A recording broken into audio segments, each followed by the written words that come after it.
Welcome back to Dysfunctionally Functional. I'm Tam. And yes, I did have this very thing on last night while I was filming. Sure did. And I woke back up this morning and put the exact same ensemble back on. I sure did. Because that's dysfunctionally functional for you. It was clean, and I like the blouse, so here I go with it again today. I actually am interested, though, very much in fashion, makeup, accessories, different clothing, and intend to express a lot of that on my channel. But today's topic, that's not really what I'm concerned with. So let's move along into part 2. I left off in part 1 of my intro to the Watts family and the series that I'm going to be doing on different dynamics in this couple's life. And I want to make this very clear, as I noted in part 1, if you read my description and notes. I want to make this very clear because I may give off the impression in part 1 things that people get a little sensitive about. Let me very clearly state that I support Shanann Ruchek's family entirely. I'm sorry if I didn't pronounce that correctly, but that's her maiden name. I support the Ruchek's family entirely. I cannot imagine what those people are still feeling to this day. I cannot imagine what they have gone through. They are such a beautiful family. They did not deserve what happened to them. And then the aftermath. We're going to get into all that. The aftermath of what was put on her beautiful family that was left to grieve. They lost their daughter, their grandchildren, wiped out. And they were left to grieve this horror. And then an entire group of people in our nation attacked them because of the technique that the detectives had to use to get the confession out of Christopher Watts. They used the technique blaming his wife. It was all done on purpose to get this man to talk. They know what they're doing. But because that happened there for a short time, this woman was actually blamed for killing her own children, and then the husband, blah, blah, blah, killed her out of anger. No. That is not what happened. And shortly thereafter, Christopher Watts gave a full confession and took the rap for all of it because he did it. So this family has been shamed. They have been tormented. And I just cannot imagine the betrayal, the horror that they feel. Okay? So let me make that very clear. I support that family 100%. And if I give off any impression during my examinations, my discussion of their backstories, Shanann and Chris, who they were as people, what we've learned about them, what we can look into in their energy in videos, I never ever mean to give off the impression that I think the Rucheks are bad people at any point, or to blame for anything at any point. Okay, let me make that clear. Okay, so where I left off in my part 1 introduction to the Watts, I was talking about Shanann and Chris, and the dynamic that I am focusing in on right now that's important to me is how we bring our childhood into our adult relationships sometimes. Even if we don't come from traumatic or abusive backgrounds, we still can have a tendency to bring certain things from our childhood into our adult life and into our relationships, and it can play out subconsciously. And sometimes those aren't always negative things. Sometimes they're really cool things we held on to from childhood. I will have a segment on that coming up on my channel as well. How sometimes we hold on to really great goals and dreams and things we wanted to do as a kid or we learned as a kid, and it remanifests in our adult life, and it's great. I'll have a series on that as well. Sometimes it's not always toxic, but what I'm focusing on is when toxic patterns from childhood or insecurities, shaming, something we ran across or experienced in childhood carries with us throughout our life and ends up manifesting and playing out subconsciously in our adult relationships. Now, not everything comes from the parents. If a child grows up say they didn't grow up in a toxic or abusive home, which I don't think Chris or Shanann, either one, grew up in overtly, extremely, or any type of abusive homes. I do feel like the Watts family is toxic, and I will get into that with you and why. That they had some very toxic patterns going on there. But say a kid just came from a pretty normal home, whatever. It doesn't always come from the parents.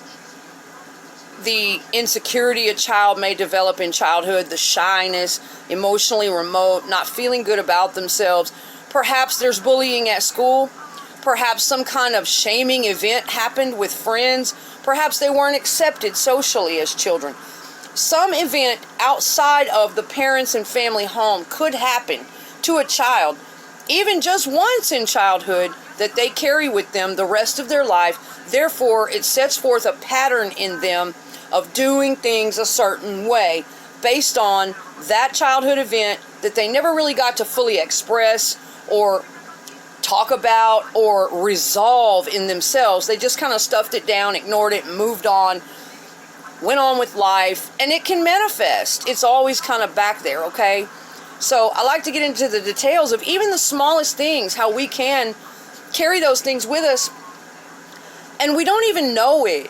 Okay, it took a therapist years and years ago to really teach me and show me and inform me what I was carrying and the patterns I was projecting and bringing into relationships and doing in my adult life that came from my childhood. And once I really started to delve into and examine those things and really work on them and catch them, be aware of them in myself, my life got better and better. My own personal identity, my strength, my self-confidence, I started to go inward and work on those things. And it got better for me, okay? And I was able to be aware of it more so when either getting in relationships or dealing with a partner.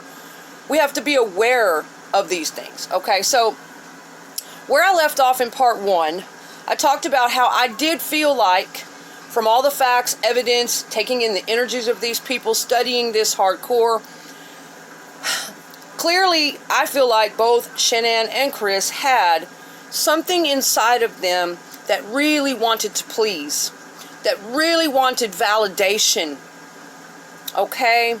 And they both went about it in 2 different ways.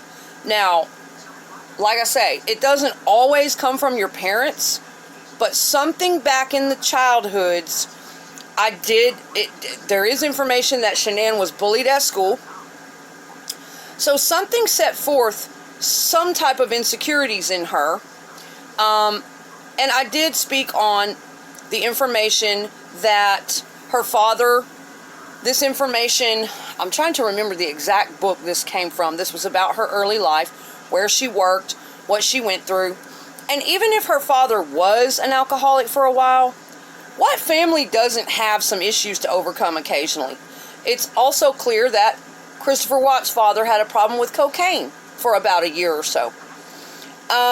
What family doesn't have a road bump somewhere to overcome?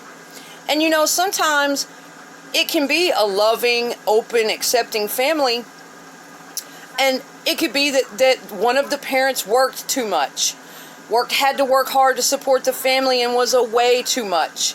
You know, a lot of times little girls go through that. Their fathers work a lot. They're gone a lot.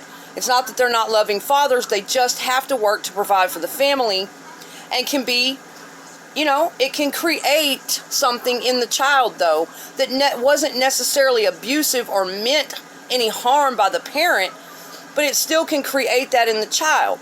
And if that child doesn't necessarily get to express it, doesn't really get to talk about her feelings about it, then she may grow up with, you know, a drive inside to really search for validation, okay? All of these little patterns we need to be aware of, and they can be traced back to roots in our childhood somewhere. So I am not blaming, shaming, in any way disrespecting anyone in her family by any means, okay? I grew up with an alcoholic father, but he was an alcoholic all of my life, and he was extremely abusive. I do not feel like that was the case in Shanann's family. It is very clear to me that she came from a loving, open, warm, accepting family. Very clear. Unfortunately, it is not so clear to me in the Watts family. No, not at all. But you can see that in Shanann's family with everything that's out there. They acted with decency and class. They accepted Chris when the two got together, and they showed that, and it reflects in their daughter, okay? And I'm sorry I can't say the same for Chris Watts or his family. Upon meeting Shanann, immediately, especially the women in this family, Cindy, the mother, and Jamie, the sister of Chris Watts, threw instant shade, instant dislike, judgment, and hatred for this new woman in her son's life, in their family, in Chris's life. Okay, and we're going to get into why they acted that way and what they're all about. And the father, Ronnie Watts, well, he just followed along, just like father, like son, I guess. He was kind of passive and just kind of, I guess, did whatever Cindy dictated or whatever the women, and that seems to be kind of a pattern there, but it ended up very toxic for Chris. So, I just want to make that clear, that I stand behind Shanann's family 100%. I don't mean any disrespect, but I am going to examine the backstory on both of these people and what the patterns are and what the drive is and what we see that can end up really being just a misunderstanding of two human beings, where one of them doesn't know how to communicate as well as the other, and they both kind of misunderstand each other. And I feel that Shanann was completely misunderstood by so many people just for being a strong woman who may have had an anxiety disorder, may have had obsessive compulsive disorder. I have the same thing, and I know what it feels like to be a woman in those shoes. I have a lot of insight into that, and I really am tired of the strong woman stigma. I am sick and tired of people throwing the word narcissist around, completely uneducated on what the true meaning of narcissism really is and how insidious it is. In a psychological context, they throw it around. Oh, she must be the narcissist. Look at her pictures. Look how she dresses up. Look how she puts on that makeup and she goes after what she wants. And she dictates what she wants in this life. And she's always doing this and that, and her head is up high. Who does she think she is? She's a narcissist. Or look at him. Who does he think he is? Get educated, okay? That is not a narcissist. A high level of confidence and motivation is not a narcissist. But you people talking shit like that, getting so triggered and offended by confident people, you might want to look into yourself being a narcissist. Exactly. And there's a hidden type of narcissism that not many people are educated on and aware of. And it's like a sneaky snake, because they don't want you to know they're a narcissist. They're ashamed of their behaviors. It's a very deep, dark, complex study, covert narcissism. But it is a hidden type of narcissism that causes complete and total chaos and destruction. And so, I just want to make that very clear from where I left off in part 1. It doesn't matter if you had a few road bumps with your parents, as long as they were loving, open, accepting, to listen to you, not completely checked out. And there may be a small time in her childhood where her father may have battled alcoholism, and maybe she couldn't get the exact attention she wanted at certain times. That happens with kids, and it can create and manifest differently in different kids, depending on what they were exposed to, okay? But clearly we see in Chris and Shanann 2 different ways of handling a similar condition. I really see that in them, that they had a similar thing going on for different reasons, and they handled it completely differently. Now, I will say, out of the 2, I believe that Shanann was the most emotionally mature. I believe her family was the most emotionally mature. To me, after reviewing everything, the entire Watts family, they just don't have the emotional maturity. And generally, when you see emotional immaturity, you're going to see toxic. You're going to see toxic behaviors and thinking patterns. Yeah. And so, it's clear to me that Shanann, although flawed, although a human being, although not perfect, it's clear to me that she was the one that whatever she was carrying from childhood, be it bullying at school, feeling insecure about herself, be it perhaps her father had a stint with alcoholism and he was remote and she wanted his attention sometimes. Nonetheless, she was the one that clearly was getting in touch with those things. She was able to self-reflect. She would make videos and talk about her weaknesses and her strengths, what she had felt growing up, what she had to overcome. She was an open book like that. And I'm going to tell you right now, for all of you people pissing on that, okay, I get it. Privacy's great. If that's what you want, fine. But all of you people throwing around the word narcissist, again, I'm going to say get educated. She was the narcissist. She bullied him. She controlled him. First of all, when there's an innocent woman and 2 children dead, and you're talking about the stupidest little trivial shit possible, you might want to look in the mirror for narcissist, okay? Anyway, oh Lord, that's going to make me lose my train of thought. A little tidbit here. A true narcissist cannot self-reflect. How about that tidbit? And what was Shanann doing all of the time? So it's very clear to me. But a true narcissist, on a very toxic end of the spectrum, they are hidden. They keep secrets. You will not hear a narcissist, whether it's the grandiose narc that everybody sees and they don't give a shit if you know they're a narc, or whether they are the more shy, hidden, remote, covert narcissist. You will not hear a true narcissist self-reflecting. Well, this is my weakness and this is what I suffered in the past. I felt insecure about this and I really had to work on that. You will never hear a narcissist do that.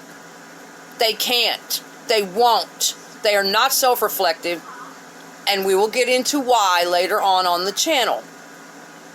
They do not look inside. They are terrified to look inside. They do not accept responsibility for who they are. They don't go there, okay?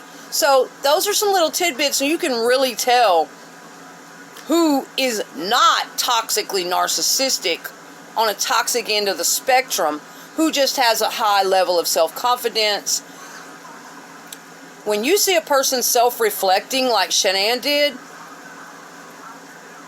there are ways, little ways and energies and things about a person you can pick up on to see and tell that they are a genuine heart.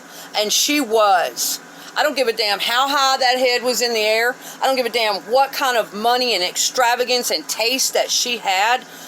Shanann was a genuine, caring woman who could self-reflect. She could get in touch with her emotions, and she was well on her way to doing it properly.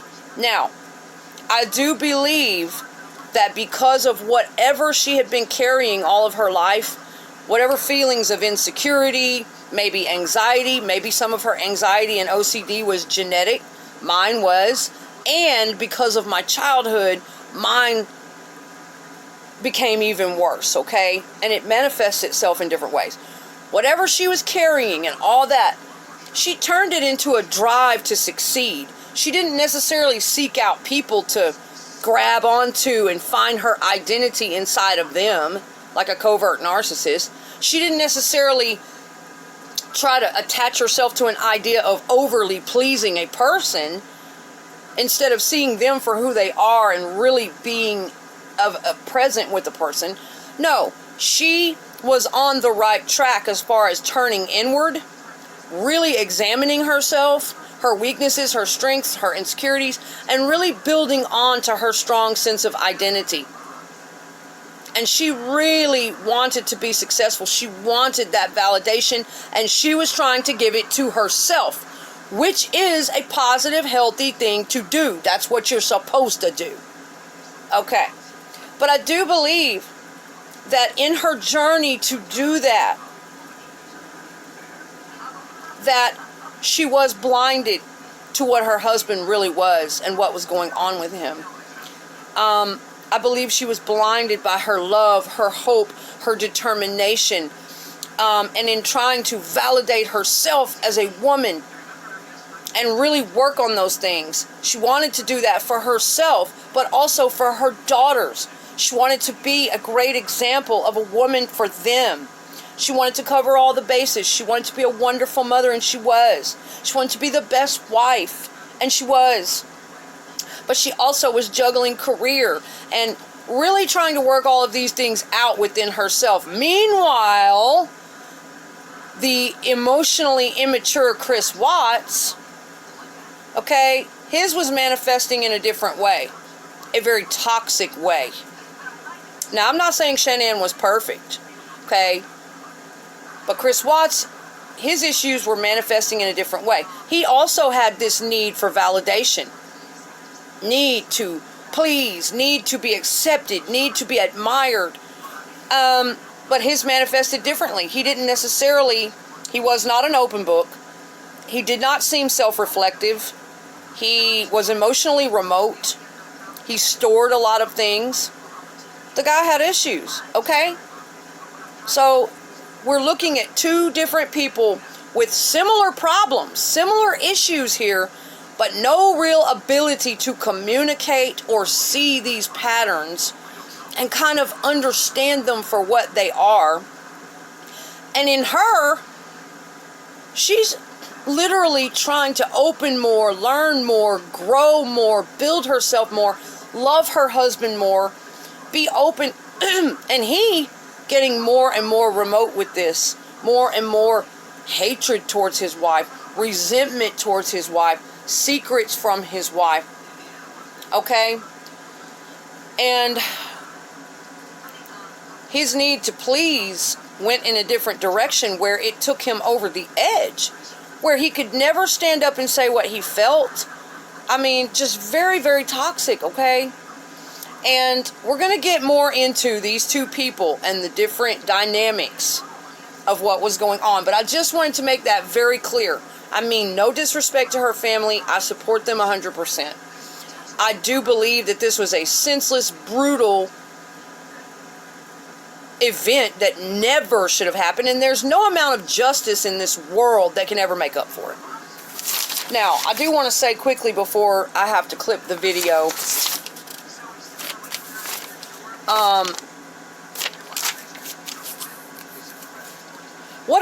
the dynamic I'm concerned with most right now is, like I said, how we bring our childhood issues into our relationships, and how important recognizing these things, really getting in touch with ourselves, our own emotions, being able to communicate openly and honestly instead of storing things. You know, these things are very important, and a lot of people just blow this stuff off. And so, let me review my little notes here and see if there's anything else I want to mention before I tell you.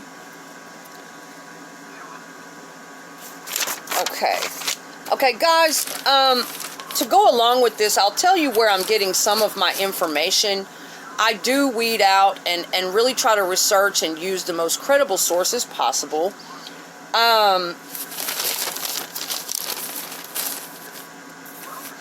There is a woman named Lena Derhally. She wrote the book, My Daddy is a Hero, How Chris Watts Went from Family Man to Family Murderer. She's an author and psychologist, and she has 3 master's degrees, 1 in communications, 1 in counseling, undergrad in psychology, and she's an Imago certified psychotherapist, and I'm really interested in this. She specializes in relationships and relational dynamics.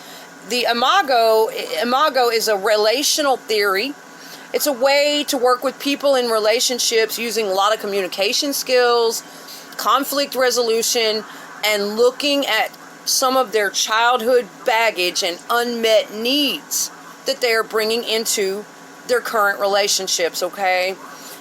And I think this is so important. I really respect her work. I have listened to different parts of the book online. I've listened to hours and hours and hours of her interviews.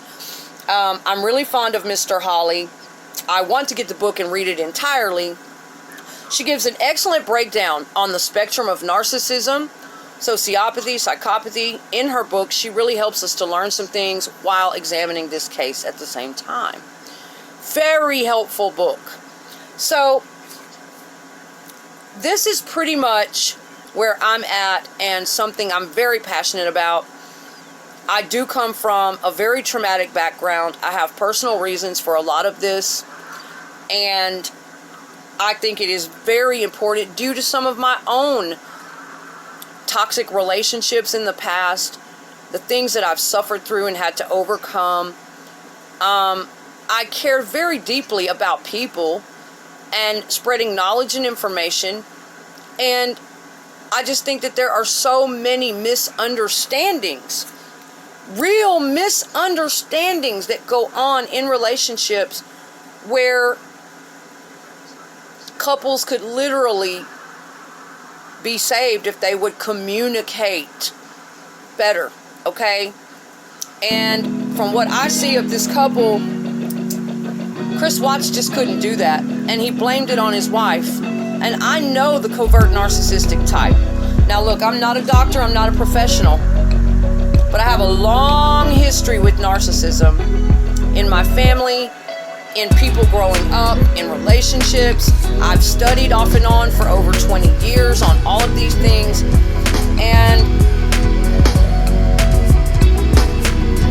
they will not communicate with you, and they will blame everything on you, okay? But you know, your partner's not going to be able to read your mind, and it's not their job. Yes, it's their job to compromise with you, be open to